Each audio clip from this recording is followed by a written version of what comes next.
Aujourd'hui, nous allons remettre en cause l'utilité et l'efficacité de l'épargne en matière d'enrichissement personnel. Nombre d'entre nous ont été éduqués à épargner, à mettre de l'argent de côté.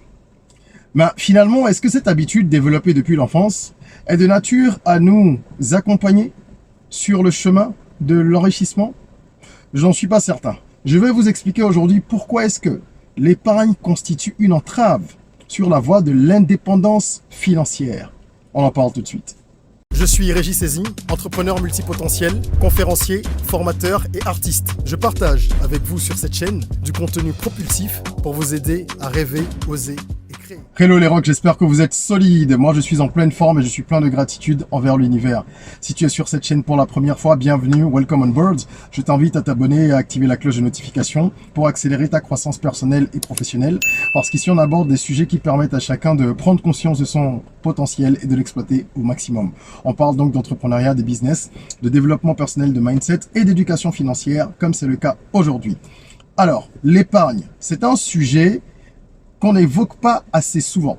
Parce que, de façon générale, on considère en fait que quand on épargne, on met de l'argent de côté, c'est bien, c'est une habitude déjà louable et qu'il n'y a pas grand-chose à dire là-dessus. On n'a pas vraiment à challenger en fait cette habitude-là. Eh bien, c'est une erreur. On va déconstruire un peu ça aujourd'hui. Mais avant, je voudrais déjà préciser qu'il ne s'agit pas ici de mitrailler l'épargne. Non, parce qu'elle a une utilité dans une certaine mesure. Lorsque vous épargnez, c'est surtout, ou ça devrait être surtout, pour avoir en fait un fonds de sécurité. C'est votre filet en fait. C'est la réserve que vous avez en cas de coup dur. Le fonds d'urgence, c'est à ça que doit servir l'épargne normalement.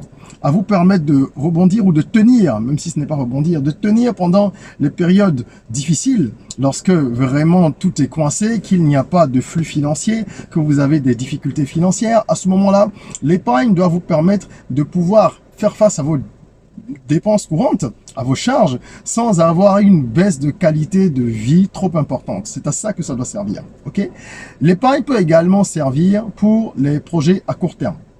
Vous avez par exemple besoin de changer un téléphone, votre téléphone, ou vous avez un projet d'acheter une nouvelle moto, ou une nouvelle voiture pour une raison ou une autre, eh ben vous n'allez pas du jour au lendemain parce que vous venez de gagner un peu d'argent, prendre tout ce que vous avez gagné pour aller acheter. Non, ça se planifie. Vous avez peut-être décidé de faire cette acquisition dans 3 ou 4 mois. À ce moment-là, tous les mois, vous mettez un peu d'argent de côté, vous épargnez pour un but précis. Donc, les deux fonctions essentielles de l'épargne, ça devrait être ça. Constituer un fonds d'urgence pour les moments difficiles, pour les imprévus, les urgences, et de l'autre côté, pouvoir constituer des réserves ou une petite enveloppe pour faire face à des projets, des dépenses à court terme. Au-delà de ça, ce n'est pas très utile et ça devient contre-productif. Pourquoi? Je vous explique. À partir du moment, et c'est là la limite véritablement de l'épargne, à partir du moment où vous économisez dans le but de gagner de l'argent ou de thésauriser, donc de garder de l'argent, simplement, même si vous ne voulez pas faire fructifier, vous voulez conserver cet argent, sachez que vous faites fausse route. Simplement parce que il y a un ennemi dangereux que l'épargne ne peut pas battre, c'est l'inflation. Chaque année, les prix augmentent. Vous verrez dans les infos, au journal télévisé ou sur Internet, on vous parlera du taux d'inflation, Eh bien oui, chaque année, les prix augmentent. À titre d'exemple, en 2022, le taux d'inflation était, je crois, d'environ 5% en France et environ 5% en Côte d'Ivoire aussi. Donc, ça dépend des pays. Et vous savez que là, avec tout ce qu'il y a comme crise politique, géopolitique, les prix de nombreuses denrées, de plusieurs produits flambent. D'accord? Dans le transport, dans l'alimentaire, etc. Du coup, votre argent se dévalue. Parce que vous déposez 100 000 francs sur un compte. S'il y a une inflation de 5%, votre argent a perdu de la valeur. C'est-à-dire que ce que vous pouviez acheter avec 100 000 francs à une date X, à partir du moment où l'inflation intervient, et elle intervient toujours, vous allez donc avoir une dépréciation de ces 100 000 francs-là. Ce qui coûtait 100 000 va coûter 105 000 s'il y a un taux d'inflation de 5%. Pour expliquer les choses simplement. Comment alors voulez-vous que votre épargne puisse être quelque chose qui prend de la valeur ou qui maintienne simplement même sa valeur? Ce n'est pas possible. Vous perdez chaque année 5%, 3%, 7%, etc. Surtout que les comptes épargne proposés par les établissements bancaires classiques proposent des taux qui sont généralement en dessous du taux de l'inflation. Donc, si vous ne faites pas attention, vous aurez l'impression d'avoir gagné 3%, 2,5%, parce qu'on vous dit que vous avez placé votre argent sur un compte épargne, c'est déjà pas mal. Oui, mais lorsque vous avez 3% sur votre argent, et qu'en fait, tous les prix ont augmenté à hauteur de 5-6% par exemple, est-ce que vous avez pu équilibrer la chose? Non. C'est là, en fait, le piège. C'est pour ça que l'épargne, lorsqu'elle a un but d'investissement ou de rentabilisation, ce n'est pas très intéressant. Il y a mieux comme solution. Et ce qu'il faudrait faire, donc, c'est arrêter d'épargner pour espérer conserver son argent, ou alors mettre l'argent sous le lit, parce que là, je parle des comptes épargne. Mais dans nos pays en Afrique, il y a bien pire. Il y a des gens qui mettent l'argent sous le lit. Hein. Et c'est sérieux, c'est pas juste des mythes. Ce n'est pas qu'à l'époque de nos grands-parents que ça se faisait, il y a des gens qui continuent à faire ça. Imaginez-vous des gens qui gardent des millions, des dizaines de millions, ou des centaines de millions chez eux. Cet argent perd de la valeur. Je me souviens qu'à l'époque de la dévaluation, il y a plusieurs personnes qui n'avaient pas changé leur billet à temps. Au milieu des années 90, quand il y a eu la dévaluation du franc CFA, il fallait aller changer les billets. Nous, on était tout petits, donc on a appris des histoires après. Les gens n'ont pas fait, certains n'ont pas fait ce changement-là parce qu'ils avaient beaucoup d'argent qu'ils ne savaient pas comment justifier et qui était en liquide chez eux. Donc il y a des gens qui ont brûlé de l'argent. Des dizaines de millions, des centaines de millions pour certains. Ils ont brûlé, ils ont laissé pourrir sous terre, etc. Donc c'est quand même, c'est grave quoi. C'est dommage et c'est déplorable quand on sait que le continent a besoin de ressources, d'investissements, d'impact. Ne tombez pas dans ce piège-là d'avoir votre argent qui un jour, parce qu'on aurait dévalué le franc CFA, ben voilà, n'aurait plus de la valeur, par exemple. Donc, ce qu'il faut faire, c'est investir. La meilleure chose à faire, c'est investir.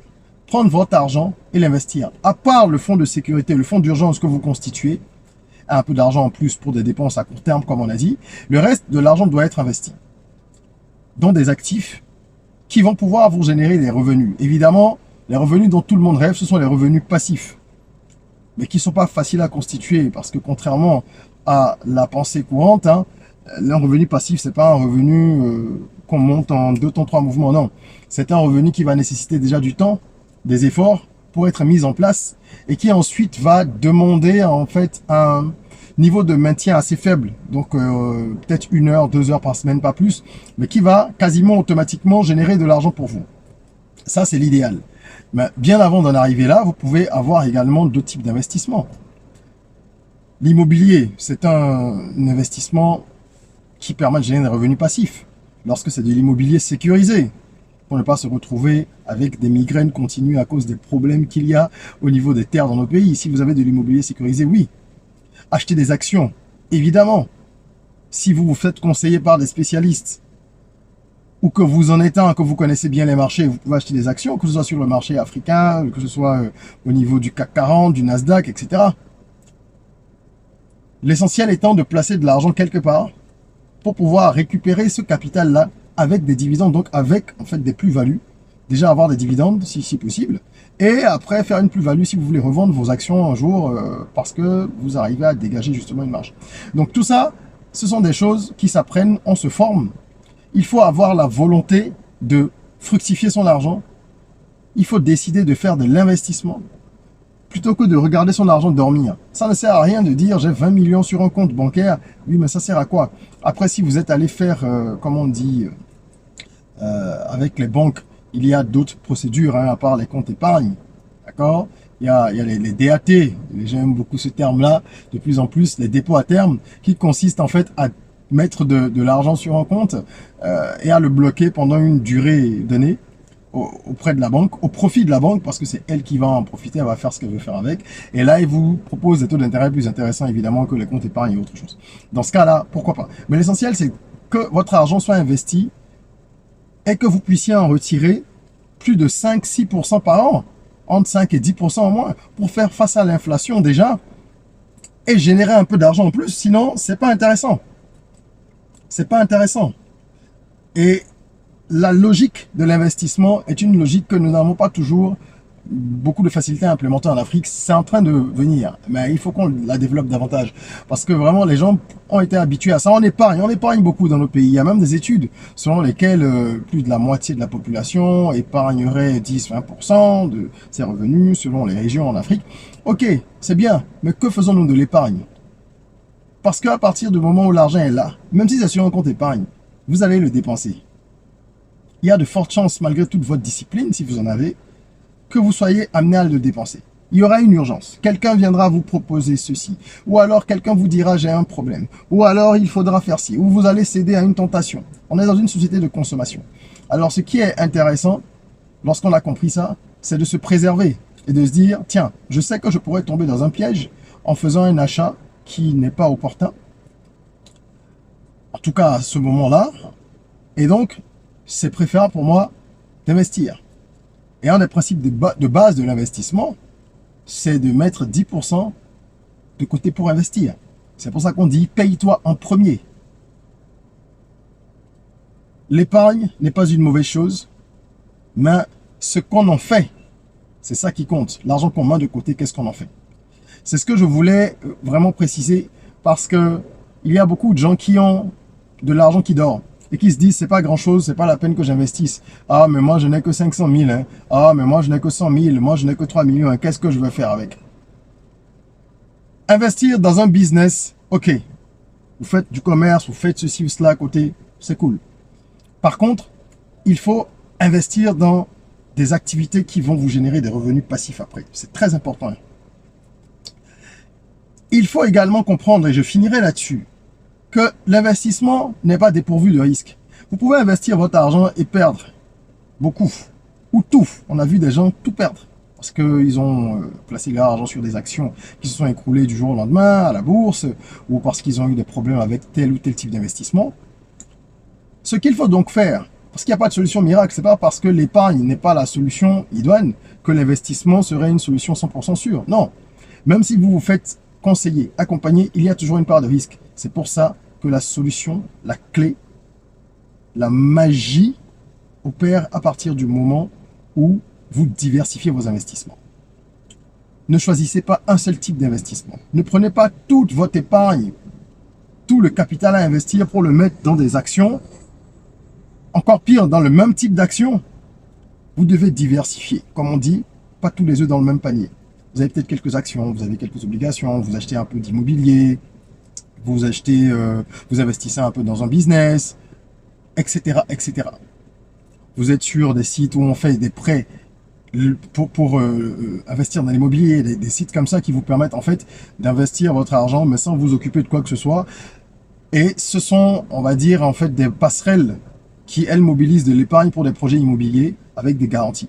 Ça, c'est surtout pour ceux qui vivent dans les pays occidentaux que ces solutions-là existent. Si vous voulez investir dans la crypto, investissez un peu dans la crypto. Bref, faites ce que vous voulez. Il y a tellement de façons d'investir aujourd'hui, mais n'investissez pas dans un seul canal, pas une seule source. Voilà ce que je voulais partager avec vous. J'espère que cette vidéo aura été utile et que vous aurez compris qu'on doit passer en fait d'une mentalité d'épargne à une mentalité d'investissement pour que notre argent travaille pour nous. Parce que, comme le dit si bien Warren Buffett, si ton argent ne travaille pas pour toi pendant que tu dors, eh bien tu travailleras jusqu'à ta mort. Mettez un petit like si cette vidéo vous a été utile, si vous avez appris des choses, si elle a provoqué un déclic en vous, partagez-la et abonnez-vous surtout pour que la communauté continue à grandir, qu'on ait plus d'impact et qu'on ait la capacité également, grâce à vos encouragements, de produire davantage de contenu propulsif. En attendant qu'on se retrouve pour une nouvelle vidéo, n'oubliez pas, prenez soin de vous, de votre corps, mais aussi surtout de votre mental, de votre esprit. Rêvons, osons, créons, soyons rock.